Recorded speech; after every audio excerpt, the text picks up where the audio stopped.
ఓం శ్రీ దుర్గాయ నమః. Hi friends, ఎలా ఉన్నారు ఫ్రెండ్స్? మరి ఈరోజు శివరాత్రి. మరి ఈ మహాశివరాత్రి రోజున చాలామంది జాగరణ చేస్తూ ఉంటారు, ఉపవాసం ఉంటారు. అయితే ఈ రాత్రి సమయంలో మరి ఈ మంత్రాన్ని కానీ ఈ జాగరణ సమయంలో పఠిస్తే మీకున్న బాధలన్నీ తొలగిపోతే అదేంటో వీడియోలో తెలుసుకుందాం ఫ్రెండ్స్. మీరు కానీ ఫస్ట్ టైం నా ఛానల్ విజిట్ చేస్తే వీడియోని లైక్ చేయండి, షేర్ చేయండి, తప్పకుండా నా ఛానల్ని సబ్స్క్రైబ్ చేయండి. సబ్స్క్రైబ్ చేసుకున్నారు ఆ బెల్ని ఆల్ అని కొట్టండి. నేను చేసే ప్రతి వీడియో మీకు నోటిఫికేషన్లు వచ్చేస్తుంది.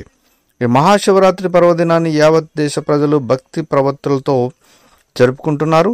ఏకూజామున నిద్రలేచి ఆదిశంకరుడికి ప్రత్యేక పూజలు నిర్వహించి ఉపవాసం ఆచరిస్తున్నారు భక్తులు. మహాశివరాత్రి పరమశివుడికి అత్యంత ప్రీతికరమైన రోజు. ఈ రోజున శివభక్తులు ఉపవాసం ఉండి పరమేశ్వరుని ఆరాధిస్తారు. ఆలయాల్లో శివుడికి రుద్రాభిషేకం వంటి కార్యక్రమాలు నిర్వహిస్తారు.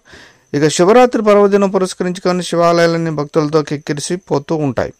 ఆదిశంకరుణ్ణి దర్శించేందుకు భక్తులు పెద్ద ఎత్తున శివాలయాల వద్దకు వెళుతూ ఉంటారు.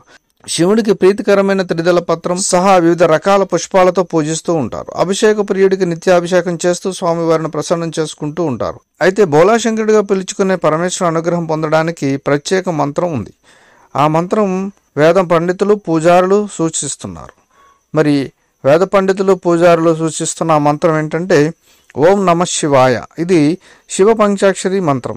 ఈ శివ పంచాక్షరిని మించిన మంత్రం లేదు. ఓం నమ శివాయ అని స్మరిస్తే చాలు, ఆ పరమేశ్వరుడి కరుణ మీపై కురుస్తుంది. ఈ మంత్రం మనసును శుద్ధి చేస్తుంది, మనసులోని భయాన్ని తొలగిస్తుంది.